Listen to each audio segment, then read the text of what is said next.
जय हिंद। स्वागत है आपका न्यूज़ बिहार में। चलिए देखते हैं आज के तमाम बड़ी खबरों को। बोगस वोटिंग को खत्म करने के लिए चुनाव आयोग ने बनवाया नया सॉफ्टवेयर। निकाय चुनाव में किया जाएगा इसका इस्तेमाल। बोगस वोटिंग को खत्म करने के लिए बूथ पर वोटरों का सत्यापन फोटो से भी किया जाएगा। यदि वोट देने गए व्यक्ति की तस्वीर मतदाता सूची की तस्वीर से नहीं मिली तो उसे वोट देने से रोक दिया जाएगा। इसके लिए चुनाव आयोग ने नया सॉफ्टवेयर तैयार कराया है, जिसका ट्रायल अगले हफ्ते होने वाले साहेबगंज प्रखंड के हमीमपुर पंचायत चुनाव में किया जाएगा। इस मामले को लेकर राज्य चुनाव आयोग का कहना है कि फोटो से सत्यापन के बाद बोगस वोटिंग की संभावना ही खत्म हो जाएगी। नए सॉफ्टवेयर के सहयोग से मतदाता सूची में दर्ज फोटो व वोट डालने वाले मतदाता की तस्वीर का मिलान अपने आप हो जाएगा। यदि वोट डालने आए व्यक्ति का फोटो मतदाता सूची में दर्ज फोटो से मेल नहीं खाता है तो उस वोटर को संदिग्ध माना जाएगा। इसके लिए चुनाव के दिन सभी बूथ पर कैमरामैन व इंटरनेट सुविधा सहित टैब आदि की व्यवस्था की जा रही है। राज्य निर्वाचन आयोग के विशेष कार्य पदाधिकारी संजय कुमार ने इसके लिए जिला निर्वाचन पदाधिकारी सह डीएम को निर्देश दिया है।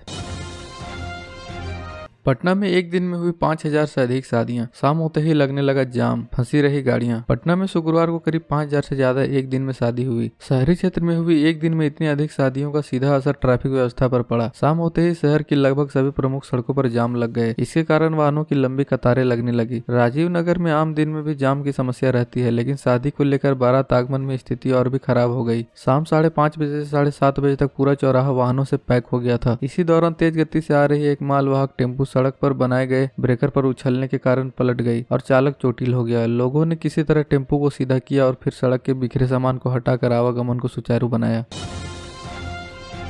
पटना से चंडीगढ़, जयपुर और गुवाहाटी के लिए उड़ेंगी नई फ्लाइटें। 31 दिसंबर तक के लिए जारी हुआ नया शेड्यूल। पटना से चंडीगढ़ के लिए इंडिगो की एक नई फ्लाइट सेवा शुरू हो गई है। इंडिगो एयरलाइंस ने जयपुर, पटना, गुवाहाटी के बीच एक नई उड़ान शुरू की है। तो वहीं स्पाइस जेट ने पटना से अमृतसर व सूरत के लिए और इंडिगो ने पटना से भुवनेश्वर के लिए फिलहाल फ्लाइट बंद कर दी है। DGCA से अनुमति मिलने के बाद पटना एयरपोर्ट प्रशासन ने 37 जोड़ी विमानों का नया शेड्यूल जारी किया है, जो कि 31 दिसंबर तक प्रभावी रहेगा। इससे पहले पटना से 52 जोड़ी विमानों का ऑपरेशन हो रहा था। दिल्ली, पटना, दिल्ली सेक्टर के बीच सबसे अधिक 15 जोड़ी फ्लाइट हैं। इंडिगो की फ्लाइट 6 बजे चंडीगढ़ से रवाना होकर दोपहर 1:20 में पटना में लैंड करेगी और 1:30 बजे से टेक ऑफ करेगी।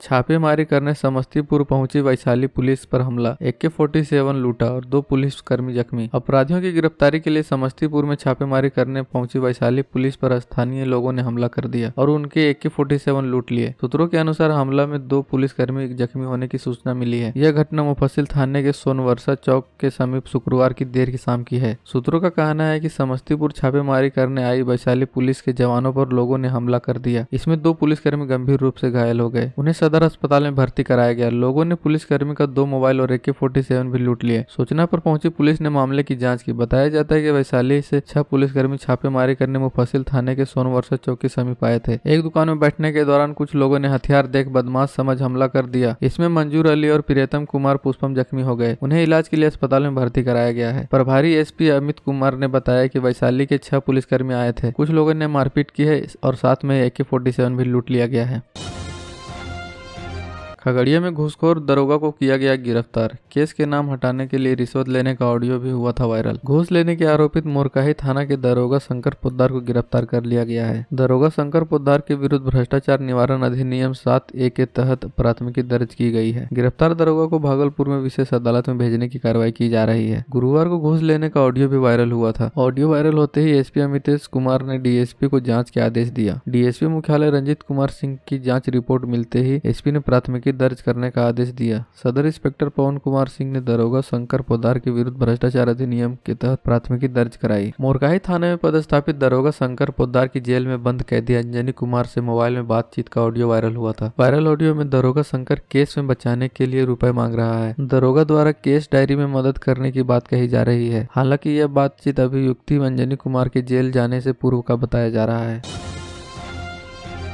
भागलपुर में 8 साल पहले बने शौचालयों को आज भी उद्घाटन का इंतजार। अब स्मार्ट शौचालय बनाने की चल रही तैयारी। नगर निगम ने खंजरपुर से मायागंज अस्पताल रोड में 8 साल पहले 5 सीटेड आधुनिक शौचालय का निर्माण कराया। जिला स्कूल के पास 6 साल पहले 5 सीटेड आधुनिक शौचालय का निर्माण किया गया, पर अभी तक दोनों शौचालयों को चालू करने के लिए PPP मोड में टेंडर नहीं हो सका है। इसके कारण ये शौचालय बंद है। 2 माह पहले निगम ने शहर के लोगों की परेशानी को देखते हुए यूरिनल का निर्माण कराया, लेकिन पानी की व्यवस्था नहीं की गई। इसके कारण सभी यूरिनल गंदे हो गए। अब लोग इसमें जाना नहीं चाहते हैं। 2 जगहों पर 5 सीटेड शौचालय बनाने के लिए लगभग 19 लाख रुपए का खर्च आया। एक शौचालय निर्माण में लगभग 9.5 लाख रुपए लगे। इसी तरह 8 यूरिनल बने हैं। एक यूरिनल को बनाने के लिए लगभग 1.5 लाख का खर्च आया। ये यूरिनल लोहिया पुल से स्टेशन जाने वाले रास्ते पर, बड़ी पोस्ट ऑफिस के कचहरी जाने वाले रास्ते पर, कचहरी चौक से घूरन पीर बाबा चौक जाने वाले रास्ते पर, घूरन पीर बाबा चौक से तिलका मांझी चौक जाने वाले रास्ते पर बने हैं।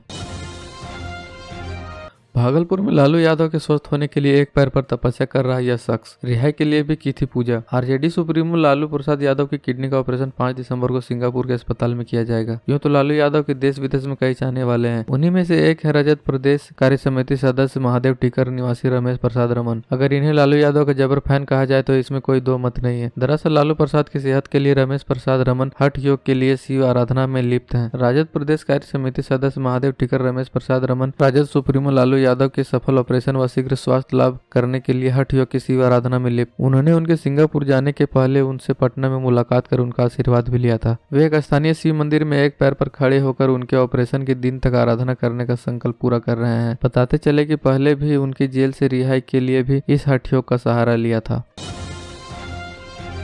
पटना के स्कूल में एडमिशन कराने के नाम पर 4.5 लाख रुपए की ठगी, डोनेशन के नाम पर ली थी रकम। शहर के संत माइकल स्कूल के एलकेजी में नामांकन को लेकर 4.5 लाख रुपए ठगी का मामला प्रकाश में आया है। धनरुआ के सकरपुरा निवासी गिरिजेश कुमार ने इस संबंध में दीघा थाने में रोहित व अन्य के खिलाफ मामला दर्ज कराया है। बताया जाता है कि गिरिजेश कुमार ने उनके बेटे और बेटी के नामांकन कराने के नाम पर रोहित ने 4.5 लाख रुपए लिए हैं। अपनी शिकायत में गिरिजेश कुमार ने जानकारी दी है कि उनसे स्कूल में डोनेशन के नाम पर 2 चेक से 2 लाख और नामांकन मद में 5 लाख रुपए लिए गए, लेकिन नामांकन नहीं हुआ। तो रोहित ने 2.5 लाख रुपए के 4.5 लाख के 2 चेक दिए। 2.5 लाख रुपए उनके खाते में आ गए, लेकिन 4.5 लाख का चेक बाउंस कर गया। इसके बाद भी रोहित ने रकम नहीं लौटाई और फिर उन्होंने उसके खिलाफ केस दर्ज करा दिया। दीघा थानाध्यक्ष राजकुमार पांडे ने केस दर्ज किए जाने की पुष्टि की और बताया जाता है कि मामले की जाँच चल रही है।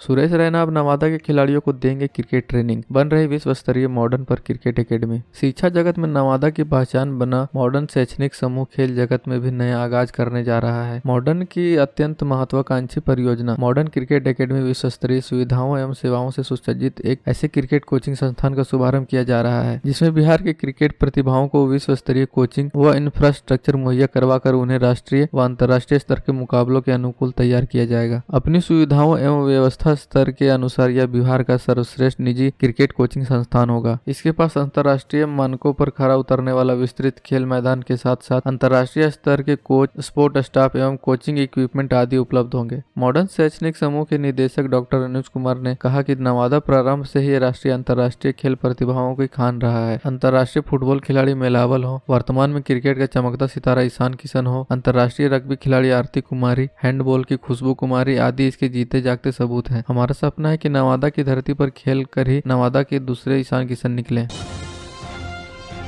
पटना के बाद अब बिहार के इस जगह में बनाया जाएगा मरीन ड्राइव, बढ़ेगा व्यापार, मिलेगा रोजगार। बिहार की राजधानी पटना में बने मरीन ड्राइव के बाद लखीसराय जिले में भी किउल नदी किनारे मरीन ड्राइव बनाए जाने की मांग उठने लगी है। दरअसल शहर में एकमात्र मुख्य सड़क रहने की वजह से जाम की समस्या से लोगों को प्रतिदिन 2-4 होना पड़ता है। अब शहर में जाम की समस्या से निपटने के लिए नदी के किनारे मरीन ड्राइव निर्माण के लिए लोगों की मांग उठने लगी है। मरीन ड्राइव के निर्माण हो जाने से शहर के व्यवसायी भी खुशहाल हो जाएंगे। इसके साथ शहर में लगने वाली जाम से लोगों को छुटकारा मिल जाएगा। विगत दिनों जिला प्रशासन के द्वारा प्रस्तावित 1 वे ट्रैफिक सिस्टम का ट्रायल किया गया था, जिससे 3-4 दिन तक लोगों को जाम में काफी राहत मिली थी। लेकिन इस दौरान एक तरह से लंबी दूरी व वाहनों के द्वारा अधिक भाड़ा वसूले जाने की वजह से शहर के व्यवसायियों व अन्य बुद्धिजीवियों के द्वारा उक्त 1 वे ट्रैफिक सिस्टम का जिला प्रशासन के साथ बैठक में विरोध किया गया, जिसके बाद जिला प्रशासन के द्वारा अपना प्रस्ताव वापस ले लिया गया। वहीं अब शहर में जाम की समस्या से निपटने के लिए नदी के किनारे मरीन ड्राइव का निर्माण के लिए लोगों की मांग उठने लगी है। मरीन ड्राइव के निर्माण हो जाने से शहर के व्यवसायी भी खुशहाल हो जाएंगे। इसके साथ शहर में लगने वाली जाम से लोगों को छुटकारा मिल जाएगा।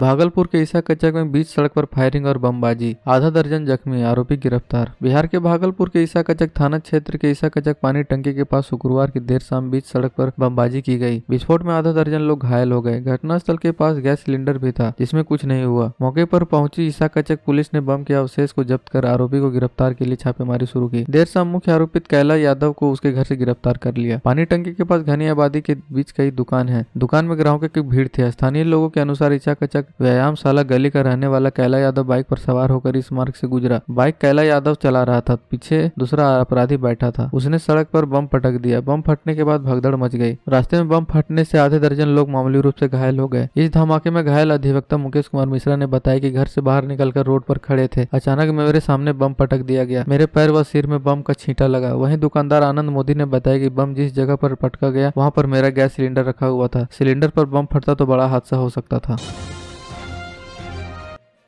भागलपुर में भीषण आग लगी, 100 से अधिक घर जलकर हो गए राख। चीख पुकार मचने के बाद पहुंची फायर ब्रिगेड की टीम। भागलपुर जिले के खरीक प्रखंड के छोटी अलालपुर में आग लगने से तकरीबन 100 से अधिक लोगों की फूस और चदरे का मकान जलकर राख में तब्दील हो गई। लोगों ने अग्निशमन विभाग को सूचना दी, लेकिन अग्निशमन टीम 4 घंटे बाद घटनास्थल पर पहुंची। सूचना मिलने पर खरीक सीओ निशांत कुमार ने घटना का मुआयना किया, साथ ही अग्नि पीड़ितों को मदद का भरोसा दिया। इस घटना के बाद खुले आम आसमान के नीचे पति पत्नी व बच्चे वृद्ध दिव्यांग खुले आम आसमान के नीचे जीवन जीने को विवश है। आग लगते ही पूरे गांव में भगदड़ मच गई। इस अगलगी में किसी के हताहत होने की सूचना नहीं है। अगलगी में घर में रखा नगद, कपड़े, जेवरात समेत सारा सामान जलकर राख हो गया है। बिहार की ऐसी ही तमाम छोटी बड़ी खबरों को जानने के लिए चैनल को सब्सक्राइब कर लें और बेल आइकन भी प्रेस कर दीजिएगा ताकि हर वीडियो का नोटिफिकेशन आपके फोन में पहुंच जाए।